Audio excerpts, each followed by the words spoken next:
Joe Papel talking about the team this year says there isn't much buzz. York instead of Caulfield, Cutter lighting it up in Anaheim, Jet instead of Demidov because of faux playoff run. Think about this team just adding those three guys. Okay. I'll play this game. I'll play the hypothetical game. York over Caulfield. I have a tweet from draft night of my own saying it was a mistake to pass on Cole Caulfield. Was it a mistake? Probably. Yes. Is Cam York a good player right now? Yeah. Was I pretty on board with the idea of trading Cam York in the offseason? I was. Would I trade Cam York for a good player, for a good center, as part of a package for a center? I sure would. Do I think it was a bad call? I do. Cutter Gauthier. I couldn't tell you what happened. I have no idea. Very clearly something changed between him being drafted and the regime change coming in and him deciding he didn't want to play here. I don't know if they could have done anything differently. Keep Chuck Fletcher. Would I have rather have Chuck Fletcher and Cutter Gauthier? No, I would not. Does it change anything else? Not really.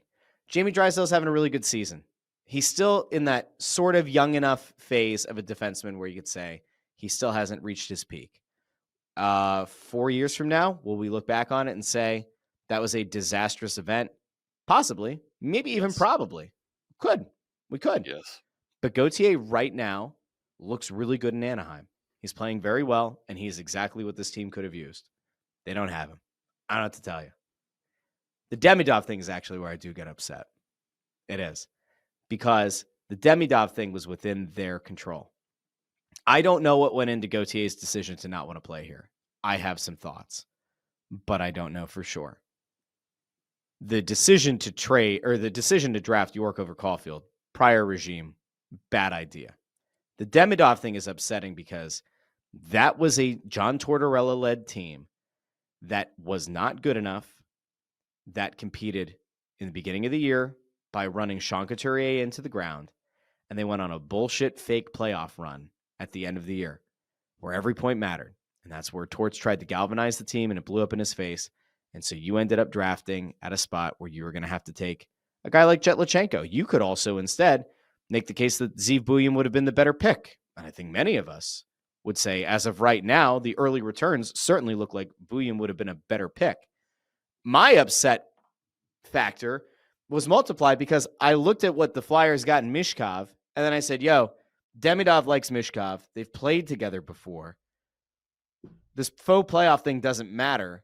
If you could, not pick up a few points at the end of the season, you could have been in position to potentially draft Demidov, and you didn't get him because of your fake playoff run. And that, to me, that draft is the one that, if you're ever going to look back at the rebuild and whether or not the rebuild worked out or not, I think that's going to be the draft that we all circle, right? Because that is the season that everyone and their mother should have been totally get it. We can't tell Torts to go out and lose games, but we can certainly remove some of the toys from his chest. We could certainly take some of the players out of the equation.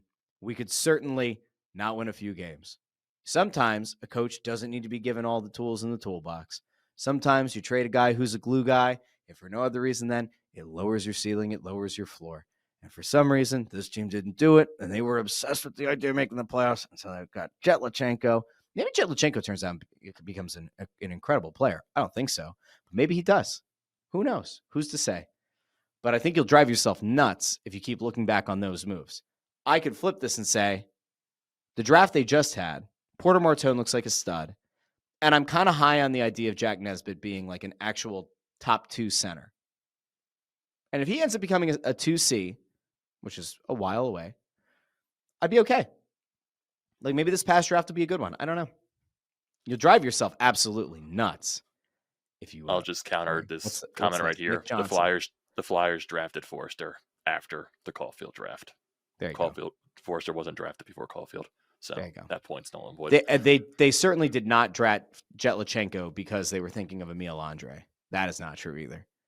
So that would mean both of those points are not exactly correct. You know what I think their problem remind me of? What? Realistically, they remind me of old Howie Roseman drafts where he has to be the smartest guy in the room. And you think this past draft was, or the one before? Not this specific past draft. Not the Martone not the Martone Luchenko, and okay. that stuff. That feels like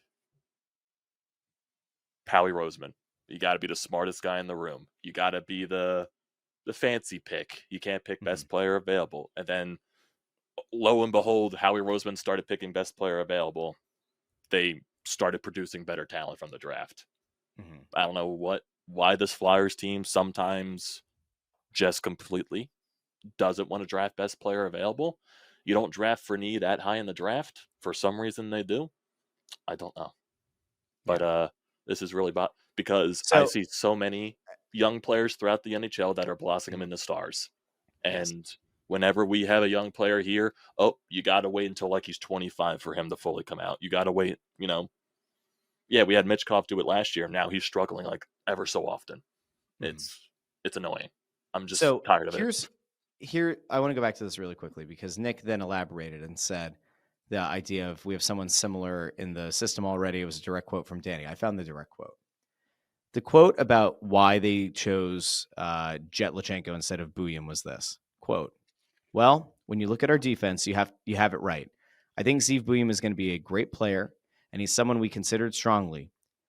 But with Cam York, Jamie Drysdale, Emile Andre, at some point it gets tough to go with the smaller guy, but he's a fantastic player."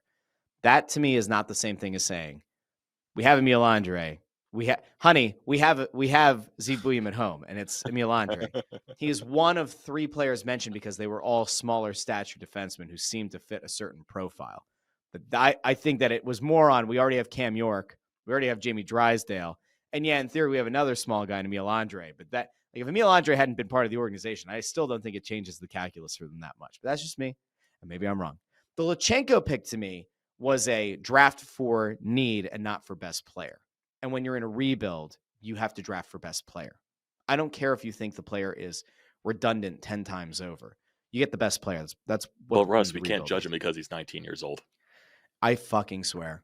Every time I get told, "Oh, he's 19." Oh, well, you can't actually evaluate a draft until 5 years out, or 7 years out, or 10 years out, or 20 years out, or a lifetime out. Like, no, you can have immediate returns on a trade and say, as of right now, it certainly looks like the other team got the better end of whatever deal. Like, and I'm sorry, you could do that now. Multiple scouts say that his projected ceiling is a third-line center. I'm sorry that I can't be positive about the pick and say, "Oh, sorry, he's 19. Sorry, I can't do that." Yeah.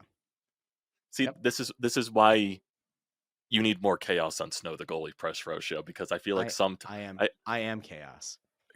Well, sometimes I feel like you get cornered with you can't bring that full thing out because you have the defendant of Anthony and Bundy saying that he's The really interesting thing is, do those guys feel the same way in front of the camera as they do away from the camera? 610-632. And maybe they do. Who knows? Who's to say?